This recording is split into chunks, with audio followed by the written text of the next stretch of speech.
여러분 오늘 설교 제목 말씀을 한번 같이 읽겠습니다. 시작. 내가 누워 자고 깨었으니.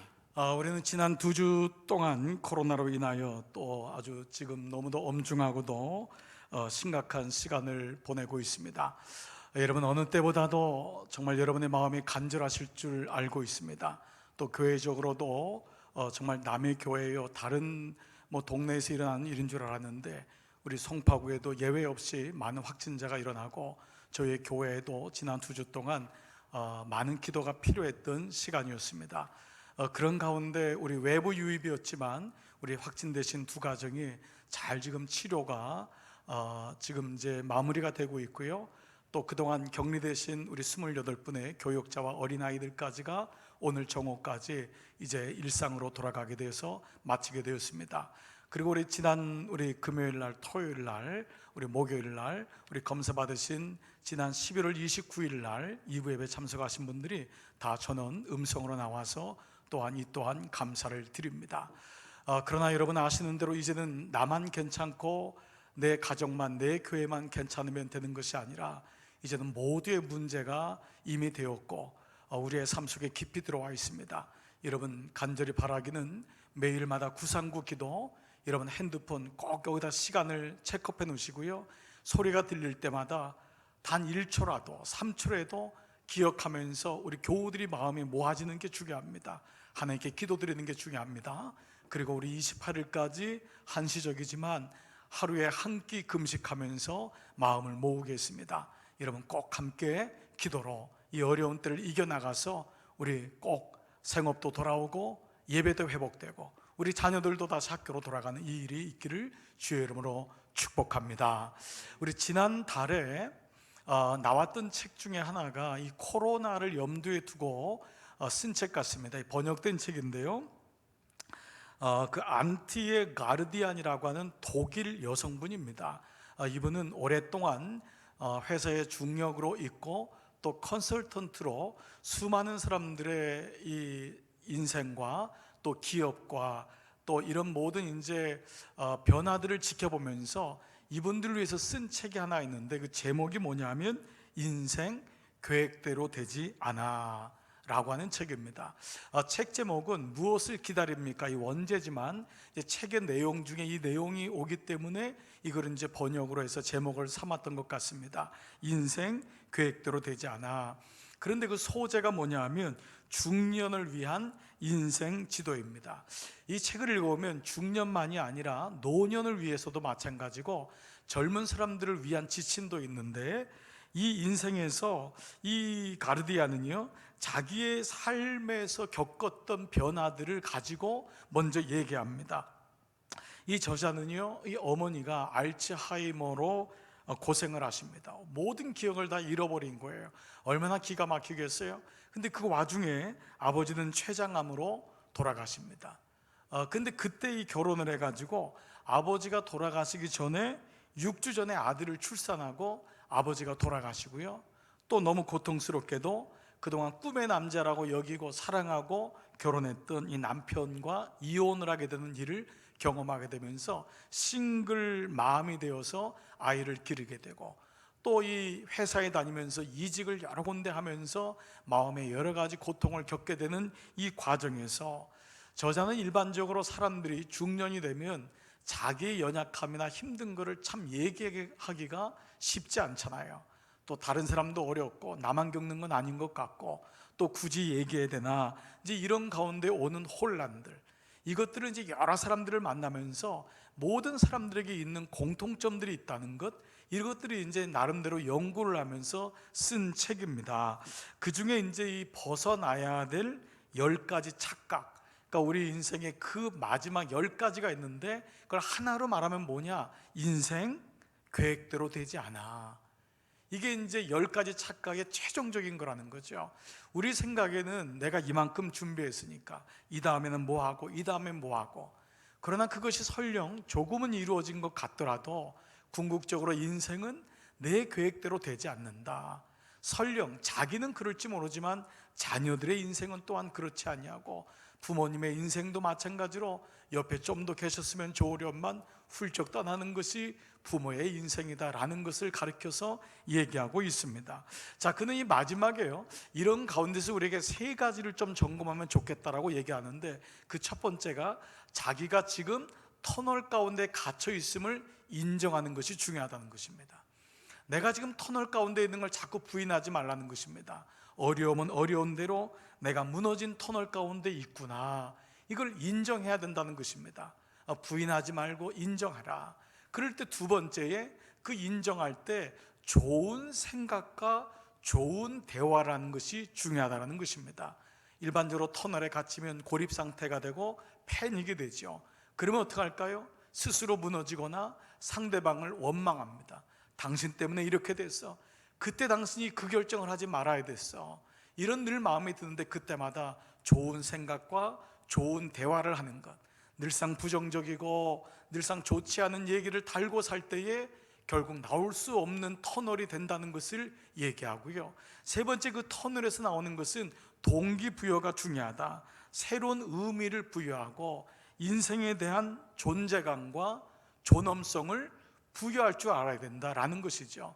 우리가 이 코로나 때문에 많은 사람들이 죽어가면서 그래도 정부에서 한 명의 중환자라도 살리려고 애를 쓰는 게 국민들에게는 너무, 여러분, 그것이 고맙고 귀하게 느껴지는 이유가 무엇입니까? 아무리 나이가 들은 어른일지라도 한 생명이 존엄하고, 어린아이로부터 어른까지 이 코로나 기간에서 이 어려운 때를 극복하는 이유는 우리의 존재감, 우리 모두가 존재성을 다시 확인하고 일어나야 된다. 나를 향한 그 조물주의 존엄성, 나를 향한 인생의 존재감을 다시 확인하라 하는 일련의 내용이었습니다. 자, 그러나 여러분, 이 책의 내용만이 아니고 사실 우리가 지금 살고 있는 지금의 삶의 현실이 이러함을 우리는 부인할 수 없습니다. 지금 생업을 맡고 계신 분들 얼마나 여러분 힘드십니까? 또 이번에 확진 이 자를 찾는 이 과정에서 외부에서 유입됐음에도 검사받는 과정에서 여러분 얼마나 마음이 힘드셨고, 또 이로 인해서 또 격리가 될 수밖에 없고, 직장이나 여러 가정, 아이들을 돌보는데 어려움이 계속 올 것입니다. 여러분, 사실 인생에는 여러 가지 봉착된 문제가 많이 있습니다. 나는 이제는 안정적이야, 나는 문제가 없어. 그렇지 않습니다. 이미 미국에서도 10여 년 전부터 미국에 있는 국민연금조차가 지금 불확실하다라고 하는 말을 공공연하게 할 정도입니다. 이 말은 뭐지요? 어느 인생에도 어느 영역에도 나는 오케이, 나는 안정적이야, 이룰 수 없다는 것이 인생의 현실인 것입니다. 바로 오늘 시편 3편이 바로 그러한 모습임을 우리가 알게 됩니다. 오늘 시편 3편의 말씀을 본문 관찰하고 이 말씀을 통해 이 때를 살아가는 우리에게 주님이 주시는 말씀이 무엇인지 오늘 이 아침 꼭 붙잡으시기를 축복합니다. 여러분, 성경 3편에 보면은 표제어가 뭐로 되어 있죠? 여러분, 성경을 펴신 분들 한번 여러분 읽어보시기 바랍니다. 표제어, 거기는 뭐지요? 다윗이 그의 아들 압살롬을 피할 때에 지은 시, 바로 이 시편 3편이 써진 배경입니다.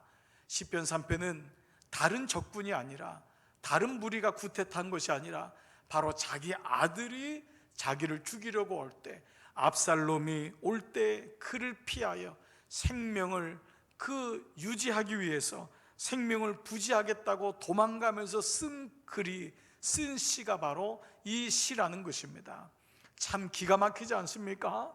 그때 백성들은 다윗에게 고개를 돌리고, 몇 명까지껏 몇 명은 남았을지 모르지만 다윗에겐 사람들이 다 떠나갑니다. 그 와중에서 하나님을 바라보고 썼던 시가 오늘 시편 3편입니다. 자, 이런 가운데 여러분이 시편 3편을 눈여겨보시면요, 처음으로 시편에 나오는 셀라라고 하는 단어를 보게 될 것입니다. 가로 열고 셀라, 가로 닫고. 시편 3편에는 3번이 나옵니다. 그러면 이 셀라가 뭐냐? 많은 성서학자들은 이 셀라가 이거다라고 얘기하기는 어렵다고 하지만 대부분 동의하는 건, 이거는 예를 들면은 노래 음악을 할 때 여기 어떤 추임새 혹은 한 절이 끝나고 그 다음 절로 가는 도돌이표, 혹은 1절이 끝났다, 한 소절이 끝났다고 알려주는 그러한 이제 음표로 보통 이해하고 있습니다. 그렇기 때문에 우리가 오늘 시편 3편은 셀라가 몇 번 나오죠? 3번 나옵니다. 1절과 2절이 끝나고 셀라, 그러니까 바로 1절, 2절이 1절 가사라는 것을 우리가 추측할 수 있습니다. 그리고 2절, 3절, 4절이 끝나고 셀라, 그래서 3절, 4절이 두 번째 가사구나. 그리고 마지막 5절부터 8절까지 끝나고 셀라, 마지막 결론이 3절 가사구나 라는 것을 알게 됩니다. 그래서 오늘은요, 우리 시편 말씀을 묵상하는 여러 가지 방법이 있지만 오늘은 셀라를 기준으로 1절, 그리고 또 2절, 그리고 3절의 말씀을 같이 묵상하도록 하겠습니다. 자, 첫 번째 1절, 2절은 다윗이 지금 당하고 있는 상황입니다. 다윗은 지금 터널이 무너진 거예요. 출구가 보이지 않습니다. 정말 인생이 어떻게 이럴 수 있을까? 승승장구를 했던, 승승장구했던 다윗이, 그렇게 왕이 되었던 다윗에게 또 다른 고난이 일어난 거죠. 자, 우리가 이런 면에서 성경을 보면은요, 성경에는 하나님이 어떠한 분인가를 계속해서 설명하는 것이 성경이죠. 그래서 하나님에 대한 부분을 여호와 이레, 그 말은 뭐죠? 하나님이 준비하신다. 여호와 니시는 전쟁터에서 하나님이 나의 깃발이다. 하나님이 승리하신다. 우리 아픈 자에게는 여호와 라파, 하나님이 우리에게 치료하신다. 불안한 자에게는 여호와 샬롬, 그분이 나의 평화이시다. 자, 모든 하나님에 대한 말들이 나오는데, 그러면 이 하나님을 한마디로 말하면 뭘까요? 바로 구원이라는 단어를 쓸 수 있습니다. 그 하나님이 어떤 분이시냐? 바로 구원이다. 그래서 하나님이 어떤 분이냐? 하나님은 좋으신 분, 사랑의 하나님, 인내의 하나님, 자비의 하나님, 여러 가지가 나오지만 그 하나님도 한마디로 말하면 구원의 하나님이라고 얘기할 수 있습니다. 자, 여러분, 우리가 말씀을 묵상하는 이 성경 말씀, 우리가 이 말씀이 없으면 어떻게 하나님을 알 수 있을까요? 여러분, 이 말씀에 놀라운 말씀이 너무 많습니다. 우리의 폐부를 찌르고 영혼을 찌르기도 하고, 우리를 따뜻하게 위로하기도 하고, 우리를 바른 길로 인도하지만 이 성경 말씀도 한마디로 말하면 구원의 말씀입니다. 이 말씀에는 구원의 길이 있어요. 여기는 교훈도 있고 책망도 있지만 그거는 그 다음 말씀이에요. 첫 번째 오리지널한 가장 큰 핵심은 구원의 말씀, 바로 이것이 성경 말씀인 것입니다. 자, 그래서 기독교의 도가 예수님이 2000년 전 십자가에서 죽으심으로 그 구원이 선포되고 확정된 것처럼, 그래서 기독교를, 도를 십자가의 도라고 얘기하죠. 그래서 모든 교회에는, 건물에는 뭐가 달려있죠? 십자가가 달려있습니다.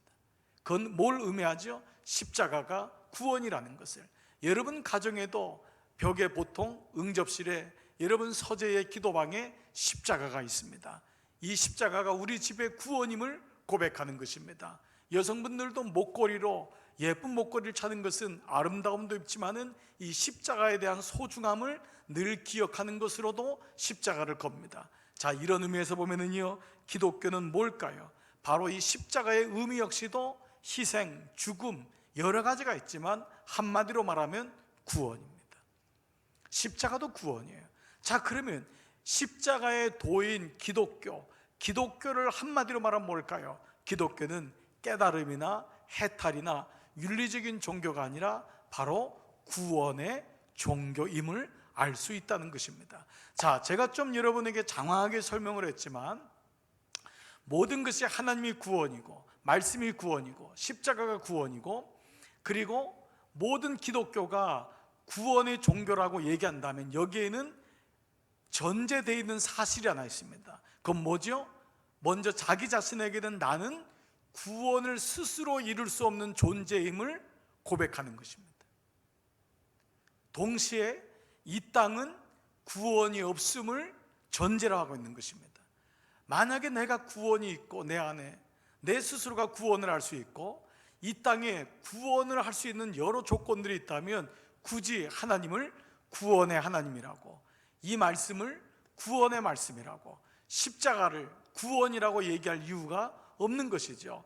바로 이것은 우리가 이 땅에 살면서 때로는 살만도 느끼고 재미도 있을 수가 있고, 아, 인생은 이런 거야 라고 느끼지만은 인생 내 맘대로 되지 않는구나, 이거를 깊이 깨닫게 되고, 죄와 죽음의 문제에서 나를 영원토록 올바르게 가장 확실하게 구원할 수 있는 분은 세상에 어떤 것도 아닌 바로 예수 그리스도임을 바로 알 수 있는 것, 이것이 바로 전제되어 있음을 얘기하고 있는 것입니다.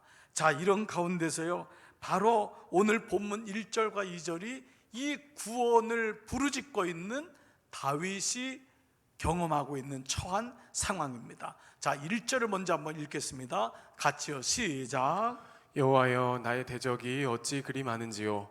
일어나 나를 치는 자가 많으니이다. 여러분, 이것이 세상이라는 거예요.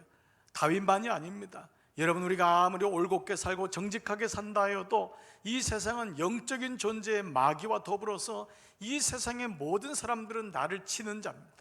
나를 끝까지 지켜줄 수 있는 사람이 없음을 말씀하고 있어요. 이것이 인생이구나, 다윗이 느꼈습니다. 그동안 백성들이 나를 왕으로 세우고 그동안 많은 사람들이 내게 모였는데 다윗이 어려움을 당하니까요, 다 떠납니다. 다 떠나요. 그때 뭐라고 해요? 수많은 대적이 나를 치는도다.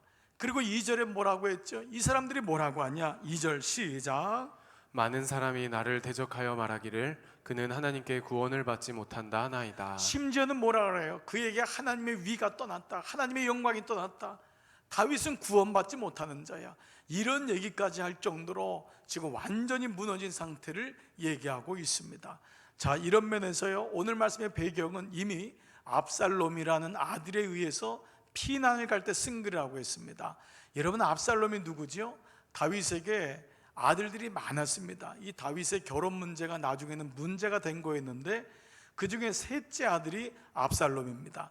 이 압살롬에게 아끼는 누이 여동생이 있었는데 이름이 다말입니다. 그런데 이 누이 여동생을 첫 번째 아들인 암논, 다윗의 첫 번째 아들인 암논이 마음속으로 연모하다가 정욕을 이기지 못하여 이 다말을 미혹해서 겁탈합니다.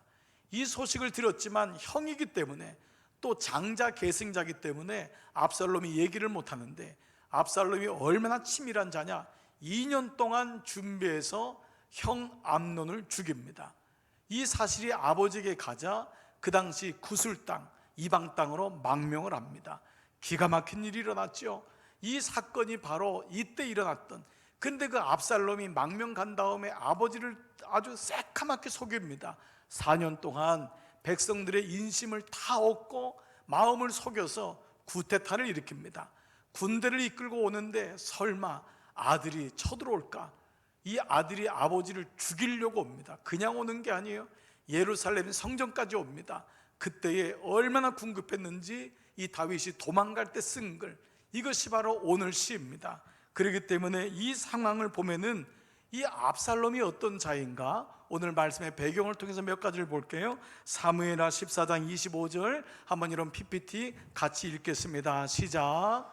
온 이스라엘 가운데에서 압살롬같이 아름다움으로 크게 칭찬받는 자가 없었으니 그는 발바닥부터 정수리까지 흠이 없음이라. 자, 이렇게까지 하나님이 축복을 줬는데 온 이스라엘 가운데 칭찬을 안 하는 자가 없었다 그랬어요. 머리부터 발바닥까지 흠이 없다. 이거는 외모상만이 아니라 그만큼 출중한 자였던 거예요. 아마 아버지 다윗도 압살롬을 왕으로 눈여겨봤을지도 모를 정도로. 그런데 그만 이것이 그에게 교만이 됩니다. 아버지를 떠난 압살롬은 반역을 일으키고 하나님께 저주를 받아 결국 마지막에 그가 그렇게 자랑했던 머리카락이 나무에 걸림으로 요압에 의해서 죽지요. 자, 그런데 결국 이 압살롬이 마음에 흑심을 가지고 아버지 다윗을 죽이려고 작정하는데 어떤 계략을 피우냐? 사무엘하 15장 13절 다 같이 읽습니다. 시작. 전령이 다윗에게 와서 말하되 이스라엘의 인심이 다 압살롬에게로 돌아간나이다. 4년 동안 아버지를 새카맣게 속인 거예요. 중요한 재판은 보통 왕이 하는데 충직들, 충신들 이런 부분인데 이거를 중간에 가로채 가지고 아버지는 나이가 들었고 이제는 알아듣지도 못하고 판단력이 떨어졌으니까 제가 하겠습니다 하면서 돈으로, 명예로, 직위로 다 그들을 유린한 거예요. 미혹한 거예요. 그러다 보니까 백성들의 마음이 4년 동안 다 다윗에게 등지고 이에게 돌아간 거예요. 그로 인해서 구테타가 일어났고 아버지 다윗은 쫓겨갑니다. 그때의 상황이 사무엘하 15장 30절 시작. 다윗이 감람산 길로 올라갈 때에 그의 머리를 그가 가리고 맨발로 울며 가고 그와 함께 가는 모든 백성들도 각각 자기의 머리를 가리고 울며 올라가니라. 여러분 기가 막히죠? 얼마나 궁급했는지. 여러분 신발도 신지 못하고 맨발로 나온 거예요. 그 에봇을 입었다고 하는 이 전승도 있는 걸 보면 옷도 제대로 입지 못할 정도로 그야말로 코앞에까지 온 거예요. 설마 아들이 나를 죽이랴, 설마. 그러니까 이 말씀 속에 뭐예요? 성전 가서 그 뿔을 붙잡고 살려달라고 기도하는 다윗. 그런데 이 압살롬이 군대를 이끌고 성소까지 들어오니까 뒷문으로 빠져나가는 거예요. 그럴 때 얼마나 궁급했는지. 맨발로 갈 때 남아있는 백성들이 기가 막히니까 울었고, 나머지 백성들은 이제 다윗의 시대가 끝났다, 저에게 구원이 끝났다. 지금 이것이 다윗이 경험하고 있는 1절과 2절입니다. 어떤 상황일지 모르지만 우리가 다윗 같은 상황은 아닐지라도 우리의 인생에 이 같은 일이 일어날 때가 있습니다. 궁급한 때가 있습니다. 설령 이러한 위기가 아니라도요, 인생을 멀쩡히 잘 사는데 어느 날 마음속에 덜컥 두려움이 생기기도 합니다. 야, 이러다 나 죽는 거 아니야? 이거 뭐지? 인생의 의미도 사라지고요, 왠지 인생이 불안해지고요. 사실 이것이 인생에서 표면적으로든 내면적으로든 인생이 경험하고 있는 두려움입니다. 정말 이러면 어떡하지? 애들에게 무슨 문제는 없는 것 아니야? 나 건강에 문제가 생기는 건 아니야? 끊임없는 이런 두려움이 1절과 2절. 많은 대적이 나를 치는도다. 그들의 말하기를 뭐라 그래요? 하나님 믿어봤자 뭐해? 너 나보다 못하잖아. 너 믿는다고 뭐 대단해? 믿었더니만 병 걸리고, 믿었더니만 애들이 저렇게 살고, 하나님 영광이 없어, 구원이 임하질 않았어. 이 말씀이 1절과 2절입니다. 자, 그런데 이런 가운데서 다윗의 진면목이 일어나기 시작합니다. 2절과 3절, 3절과 4절이 바로 다윗이 이 가운데 기억을 하고 있는 하나님에 대한 말씀이 등장합니다. 자, 3절 4절 같이 읽겠습니다. 시작. 여호와여, 주는 나의 방패시오 나의 영광이시오 나의 머리를 드시는 자, 자신이다. 하나님을 뭐라고 기억하고 있어요? 여호와는 나의 방패시. 내가 아무리 지금 고난 가운데 있고 터널이 무너졌지만 주님은 나의 영광이세요. 주님은 나의 머리를 드시는 자. 이게 뭐예요? 지금 부끄러워하고 머리를 들지 못하는데 나의 머리를 들게 해서 수많은 잘못된 얘기들, 그런 이야기들, 오해들, 그리고 내가 죄로 인해서 힘들었던 것, 이것들을 회복시키시는 하나님. 그리고 4절에서는 뭐라고 나와 있죠? 내가 나의 목소리로 여호와께 부르짖으니 그의 성산에서 응답하시는도다. 하나님은 내가 고난 속에 부르짖을 때 나에게 응답하셨어. 이 성산은 뭐냐면 시온산. 이 성산은 구체적으로 성소거든요. 내가 주의 장막에 엎드릴 때 주님이 내게 응답하셨지. 그분을 지금 기억하는 거예요. 사실 다윗의 상황은 만만치 않습니다. 그리고 여러분이나 저도 경험하지만 정작 어려움이 오면은요, 하나님이 잘 떠오르지 않아요. 여러분 어떤가요? 어려울 때 기도실 들어가는 게 이게 보통 어려운 게 아니에요. 어려움이 왔을 때 하나님 말씀을 기억하고 그분이 내게 주셨던 그 기억을 회복하는 것, 이것이 쉽지 않은 거예요. 지금은 무엇보다도 자기 사랑하는 아들 압살롬이 코앞에 왔죠. 또 게다가 이 문제는 나단 선지자가 이미 밧세바 사건 때 얘기한 거예요. 왕이여, 당신이 하나님을 거역하고 당신이 이런 일을 저질렀기 때문에 당신 가문에서 피가 끊이지 않고 칼이 끊이지 않을 것입니다. 그런데 이것이 결국 형제끼리 압살롬이 장자 암논을 죽이고, 그리고 자기도 그 죽였던 바로 밧세바의 남편 충실한 우리아를 죽였던 사건들, 그리고 지금 이 사건들이 자기의 죄의 결과였음을 다윗은 알고 있는 거예요. 그러니 얼마나 낭망스럽습니까? 그런데 이때 고개를 들 수 없는 그때의 다윗은 하나님이 어떤 분인지를 다시 기억하고 있다는 거예요. 이게 3절 4절의 반전입니다. 오죽이나 어려웠으면요, 당시 대제사장이었던 사독이 법궤를 가져 나와요. 법궤는 움직이는 게 아니거든요. 다윗이 피난 가니까 다윗에게 위로가 되면 좋겠다 해서 대제사장이 법궤를 들고 다윗을 쫓아옵니다. 그러자 다윗이 뭐라고 하냐? 그때 그 말씀이 사무엘하 15장 15절 같이 한번 읽을게요. 시작. 왕이 사독에게 이르되 보라 하나님의 궤를 성읍으로 도로 메어 가라. 만일 내가 여호와 앞에서 은혜를 입으면 도로 나를 인도하사 내게 그 궤와 그 계신 데를 보이시리라. 여러분 무슨 말인지 여러분 이해되시죠? 사독에게 다시 갖다 놔라. 이러면 안 된다. 내가 하나님께 범죄했는데 그 법궤가 나를 따라온다고 되는 것이 아니라 내가 하나님께로 돌아가야지. 그러면 내가 그 궤에 있는 대로 가면은 하나님의 영광이 내게 다시 올 거다. 사독 다시 들어가라, 이 말씀을 하는 거예요. 그리고 피난 가는데 여러분 이 장면 아시죠? 시므이라고 하는 노인이 이 다윗을 쫓아옵니다.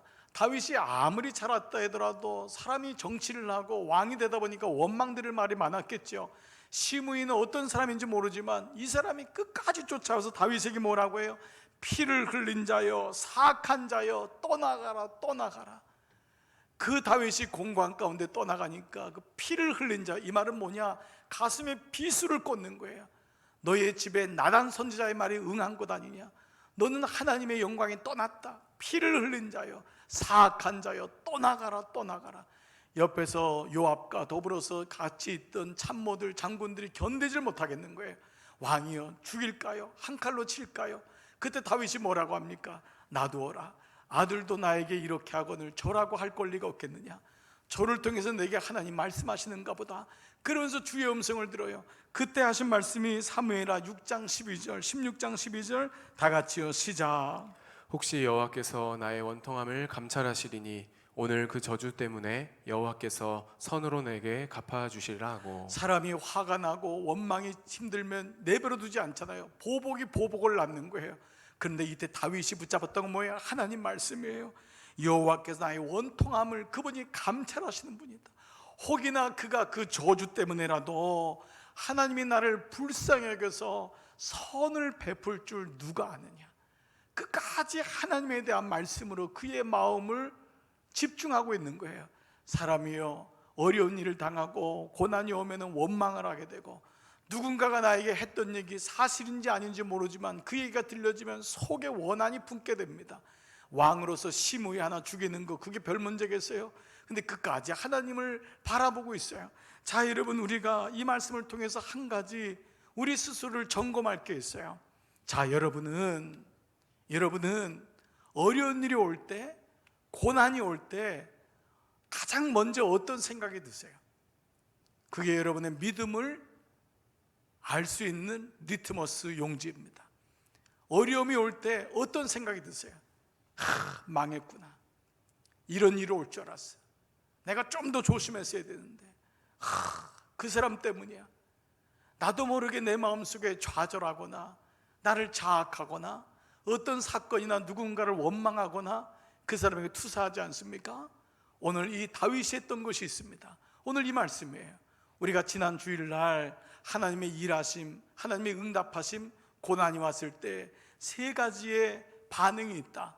여러분 그걸 도표로 봤죠? 우리 한 번만 더 보려고 해요. 자, 보세요. 하나님의 일하심은 이걸 통해서 일어난다고 시편 108편 말씀 묵상했잖아요. 첫 번째, 고난이 오면은 먼저 엎드리는 거예요. 순간 기도하는 거예요. 여러분, 자녀에 대한 안 좋은 소식이 들리세요? 건강에 대한 갑자기 치명적인 얘기를 들으셨어요? 사업에 대해서 너무 힘든 얘기를 들으셨어요? 그때 힘들지만 엎드리는 거예요. 이것이 첫 번째예요. 하나님이 이거를 원하세요. 하나님 앞에 겸손히 나가는 거예요. 주님, 제가 다시 엎드립니다. 주님, 제가 자고했습니다. 주님, 제가 잠시 교만했습니다. 근데 그 두 번째가 뭐예요? 그때 가져야 될 마음이 주의 말씀을 신뢰하는 거예요. 주의 말씀을 믿는 거예요. 의지하는 거예요. 바로 이것이 다윗이 가졌던 오늘 3절 4절의 표현인 것입니다. 여러분, 이번 주 목양 칼럼에도 여러분에게 소개했지만 일본의 극작가 가네히라 이 케노스케가 한 말 중에 거울은 먼저 웃지 않는다. 거울은 먼저 웃지 않는다. 이 모습이 뭐냐? 내 모습을 때로 나도 잘 모른다는 거예요. 그런데 그 거울이 내 모습이 어떤지를 보여준다는 거예요. 여러분, 그렇지 않습니까? 사실 내 모습을 나를 잘 아는 것 같지만 사실 나를 잘 몰라요. 근데 거울은 정직하거든요. 그 거울에 비춰진 내가 나라는 거예요. 부단히 영적 거울로 나를 살펴보면서 하나님, 내 마음이 지금 공고합니다. 내 마음이 죽을 맛입니다. 그런데 하나님 말씀이 생각이 안 납니다. 너무 마음이 힘들고 너무 마음이 지금 어렵습니다. 그때마다 거울은 스스로 웃지 않는 것처럼 오늘 내가 먼저 하나님 앞에 어떠한 모습인지, 내가 가지고 있는 잔상, 내가 가지고 있는 이미지는 무엇인지, 내가 말씀을 가지고 있으면 거울에는 말씀을 가지고 있는 내가 비춰질 것입니다. 내가 하나님을 신뢰하는 그 믿음이 있다면 그 모습이 거울에 비춰질 것입니다. 여러분은 다 영적 아비요, 여러분 가정에서 하나님이 세우신 리더요, 아비요, 어미요, 귀한 믿음의 사람들입니다. 여러분이 흔들리시면 안 됩니다. 때로 자녀들이 어렵고 죽겠다 그러고 낭패한다고 할지라도 같이 떠시면 안 됩니다. 여러분 떠시면 아이들이 아빠 엄마도 똑같네, 같이 떠네. 물론 우리는 그를 위로해주고 그와 함께 공감해주는 마음이 필요하지만 그 마지막 순간 아비된 자에게는 말씀이 있는 거예요. 인생을 살면서 경험했던 하나님의 도우심, 인생 내 맘대로 되지 않지, 그래서 인생이란다. 아빠도 이걸 경험해봤고 엄마도 이걸 경험해봤단다. 그런데 내게 있는 말씀이 나를 구해줬고 지금까지 올 수 있었단다. 여러분 보십시오. 지난 2월부터 시작했던 코로나가 근 1년 가까이 오면서 얼마나 어려운 시간을 겪었습니까? 그런데 우리 교회적으로도 마찬가지고 여러분들도 그럴 거예요. 여러분이 이 기간을 통과했던 이유를 대라면 뭐라고 할 수 있겠습니까? 여러분의 능력입니까? 여러분의 재주입니까? 여러분 옆에 능력 있는 자가 있었기 때문입니까? 아닙니다. 하나님 말씀입니다. 말씀이 여러분 알게 모르게 여러분을 계속해서 지탱해주고 그 말씀이 여러분 영혼에 들어가서 거기가 그 말씀이 뼈가 되고 살이 되고 그 말씀이 쓰러질 수밖에 없는 내 영혼을 세운 것입니다. 기업 현장에서 얼마나 어려우셨습니까? 그때마다 하나님 말씀을 묵상하면서 그래, 말씀대로 내가 일어날 거야, 말씀대로 내가 나가야지. 자녀들에게 들리는 소문이 좋지 않을 때도 힘들 때도 그 자녀를 향한 믿음은 나의 믿음이 아닌 말씀인 것입니다. 오늘 이 은혜, 다윗이 말씀을 기억했습니다. 여러분 가운데 공고할 때일수록 말씀을 신뢰하고 말씀을 기억하시기를 주의 이름으로 축복합니다. 세 번째는 5절부터 8절인데요 이 말씀은 이런 가운데서 말씀을 붙잡았던 다윗에게 일어난 삶의 모습입니다. 가장 대표적인 말씀이 5절인데요 기가 막힌 말씀이에요. 5절 설교 제목이기도 한데요 같이 읽습니다. 시작.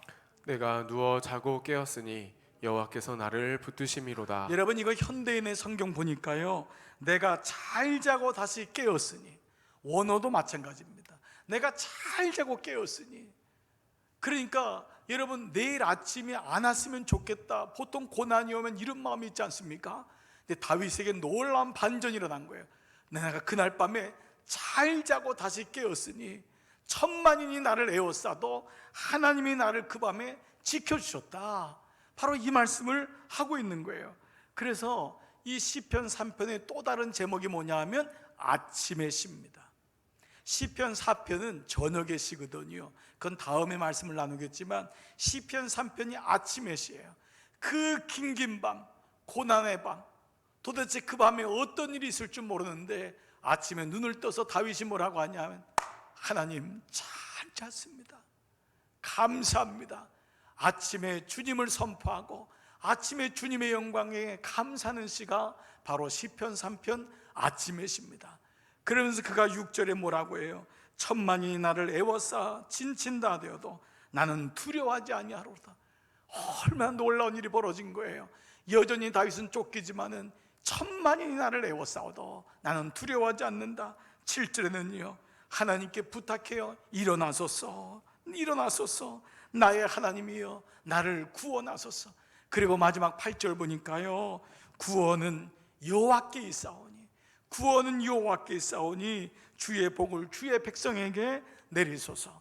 그가 이전처럼 자기를 통하여 하나님의 언약이 이루어지고 모든 백성이 복받은 것처럼 하나님의 복이 다시 하나님 부족하지만 나를 통해 흘러내려가는 것을 선포하고 있는 것이에요. 여러분 이 말씀 보면은요 정말 다윗의 믿음은 놀라울 정도입니다. 때로 여러분은 이 글을 보면서 야, 좀 파렴치할 정도로 다윗은 뻔뻔하다, 이렇게 자기 죄로 인해서 도망가면은 참 마음이 힘들 텐데, 그러나 여러분, 이때 우리가 선택해야 돼요. 물론 우리는 죄에 대해서 깊이 회개해야 됩니다. 그러나 그것이 만약에 돌이킬 수 없는 회개가 되면 안 됩니다. 그 회개는 하나님께 진심으로 드리고, 하나님이 회개를 주는 이유는 돌아오라고 하는 것입니다. 자녀에게 아버지가 꾸지람을 엄하게 했습니다. 너 이놈, 이러면은 아버지하고 더 이상 안 만난다. 너 내 대하지 않는다. 이 말은 뭐예요? 그 행위를 나와서 다시 아들로 회복하라는 건데, 그 예를 듣고 자기 방에 들어가서 아버지가 나 보지 말라고 했으니 영원히 보지 않겠다. 이건 여러분 잘못된 아들입니다. 마찬가지로 다윗은 깊이 하나님의 그 응징과 그 보응의 벌을 받아요. 그렇지만 그는 깊이 회개하면서 그러나 하나님을 다시 붙잡아요. 하나님이 내게 이러한 아픔을 주는 이유는 하나님께로 다시 오라고 하는 사인인 것을 알았던 것입니다. 사랑하는 여러분, 오늘 여러분, 저와 여러분에도 마찬가지 아닙니까? 흠이 없는 사람이 어디 있어요? 허물이 없는 사람이 어디 있어요? 하나님이 다 감추어 주시고 드러나지 않게 해서 우리가 요만큼 오는 것이지, 우리 모두가 주님 앞에 다 죄를 지고 부끄러운 죄투성인데 하나님이 우리를 깊이 회개하고 돌아오게 하시는 거예요. 그래서 다윗은 이 고백을, 구원은 여호와께만 있습니다, 다시 하나님이 옛날의 영광을 회복시켜 주세요, 이 고백을 하는 것입니다. 아무리 어려워도, 아무리 힘들어서, 그래서 차라리 죽는 것이 사는 것보다 낫겠다라고 하는 그 고난이 엄습할 때도 여러분, 이 구원의 하나님을 꼭 놓치지 마시기를 꼭 기도하고 축복합니다. 여러분, 하나님이 여러분과 함께 하심을, 세상은 다 떠나고 친구도 떠나고 부모도 같이 갈 수 없는 영역이 있어요. 그래서 홀로 남았을 때 하나님은 결코 나를 떠나지 아니하신다. 바로 이것이 하나님께는 불가능하기 때문이에요. 하나님은 우리를 홀로 놔두시는 것이 불가능해요. 우리에게 때론 매를 들고 우리를 꾸짖지만, 벌을 주시기도 하지만은 하나님은 우리를 끝까지 놓지 않으세요. 그분이 우리를 포기하는 것이 불가능한 것입니다. 오늘 이 믿음이 여러분 가운데 있기를 축복합니다. 결국 이 믿음대로 시편 3편의 고백대로 이것이 회복됩니다. 하나님은 다윗을 영광으로 회복시키시고, 다윗에게 하나님 방패 삼아 주시고, 다윗의 기도를 들으시고 응답하시고 그의 머리를 들어주십니다. 이것이 바로 최후 승리를 얻는 다윗의 모습인 것입니다. 말씀을 마무리하고 싶습니다. 제가 올 봄에, 여러분도 보신 분들이 많겠지만 우리 미국 메이저리그 야구 경기에서요, 박찬호 선수 이어서 류현진이라고 하는 아주 탁월한 선수가 거기 가서 열심히 아주 잘하고 있지 않습니까? 근데 그가 그 경기를 다 이기고 이제 월드 그 경기를 가는 과정에 중요한 경기를 하게 되었는데, 저는 이미 이제 그 경기를, 그 소식을 알았어요. 이겼구나, 이 류현진이. 근데 마침 TV에서 류현진이 한 게 나오는데, 그때 제 아내하고 이제 그걸 같이 보게 됐는데, 아내는 그걸 처음 보는 거고 저는 이미 그 내용을 이겼다고 하는 걸 이미 알고 있었습니다. 그런데 웬걸이요? 근데 진행되는데 이 류현진의 컨트롤이 안 좋은 거예요. 처음부터 안타를 맞더니만 호벌로도 가고 데드볼도 주더니만 몇 회 안 되지만 홈런까지 맞는 거예요. 그러니까 류현진도 표정이 안 좋아지고요. 게다가 해설하고 아나운서 하는 사람이 내려와야 될 것 같다. 우리가 기대했는데 에이시안 특급이라고 했는데 아닌 것 같다. 난조다. 내려와야 된다. 기대에 실망스럽다. 이런 얘기가 나오는 거예요. 그러니까 옆에 있는 아내가요, 그걸 처음 보니까 너무 안타까운 거예요.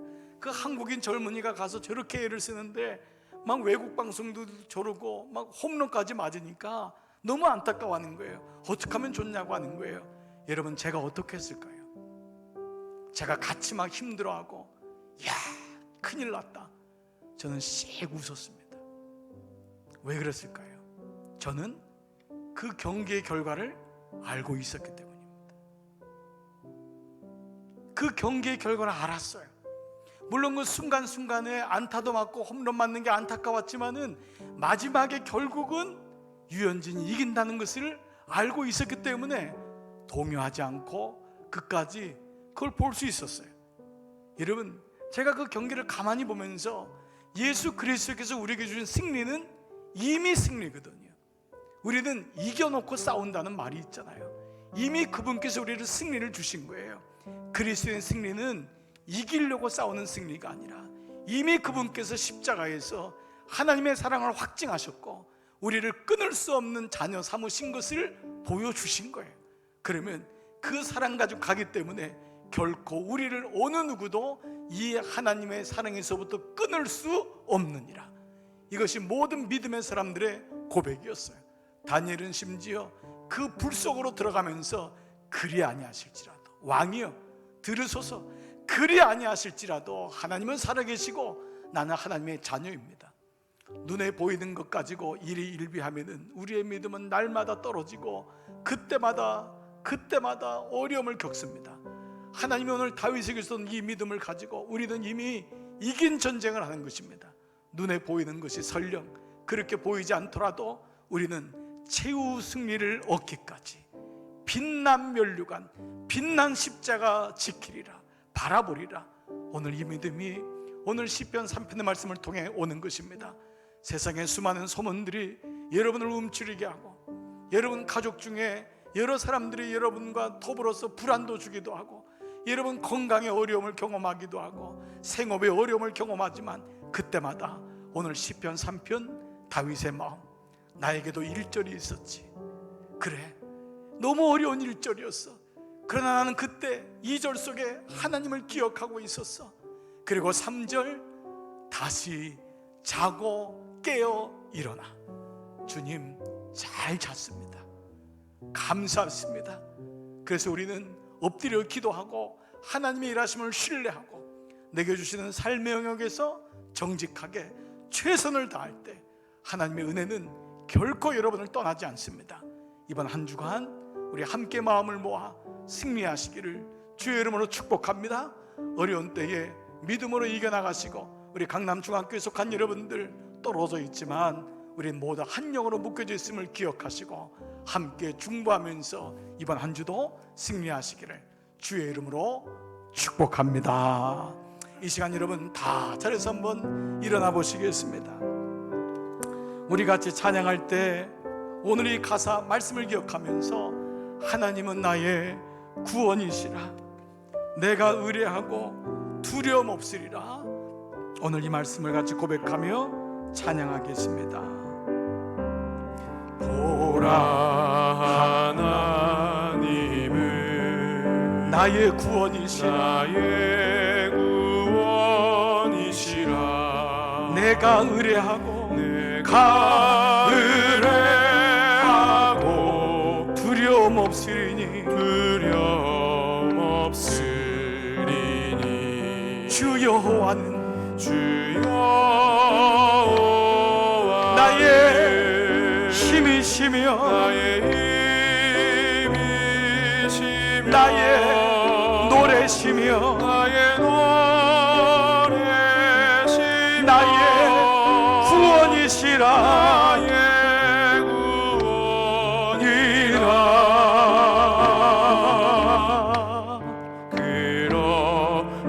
그러므로 너희가 기쁨으로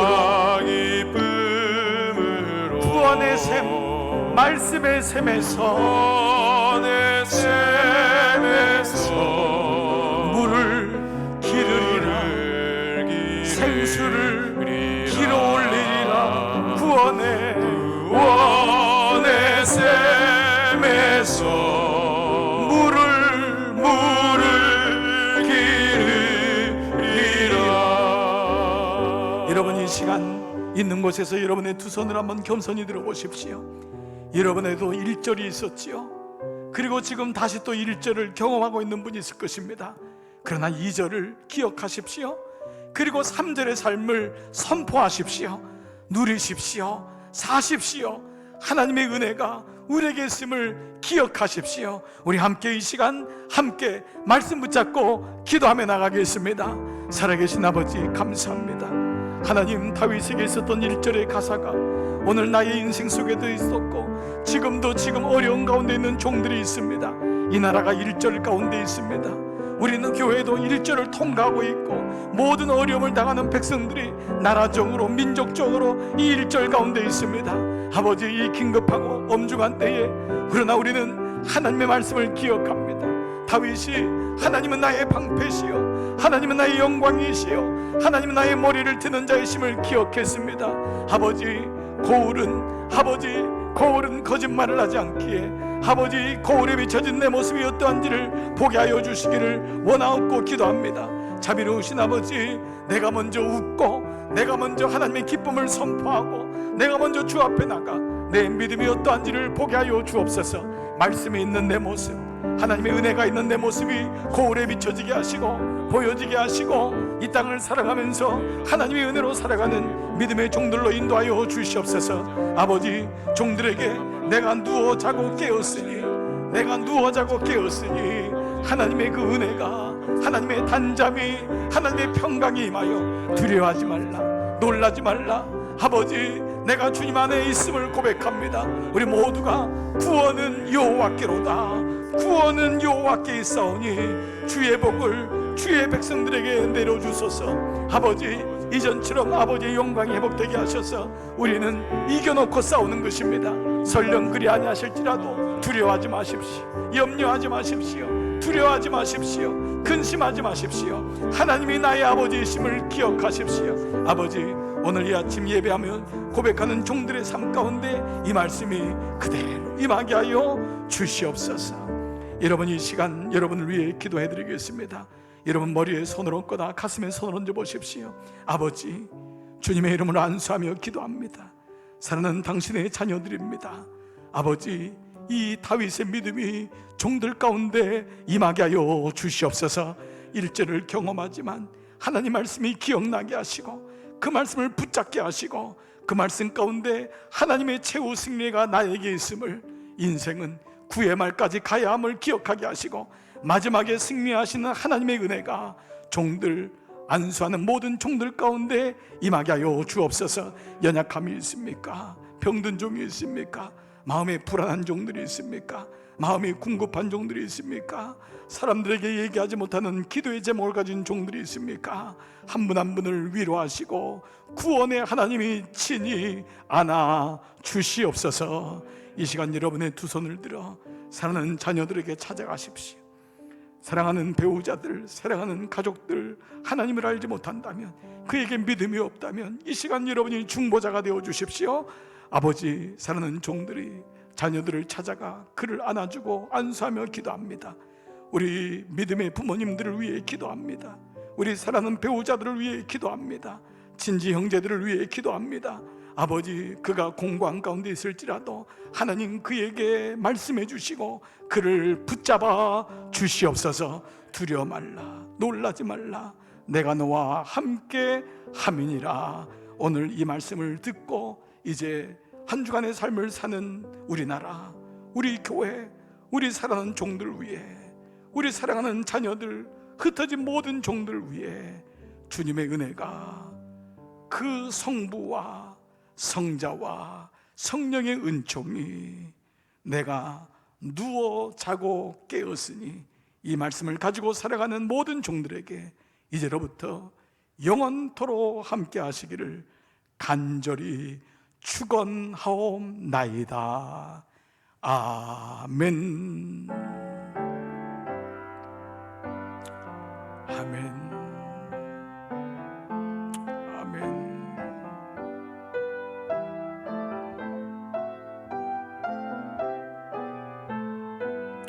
아버지,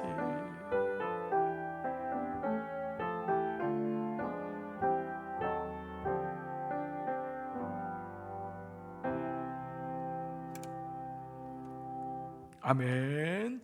여러분, 오늘 주일 2부 예배를 마치겠습니다. 여러분, 한 주간도 승리하시기 바랍니다. 고맙습니다.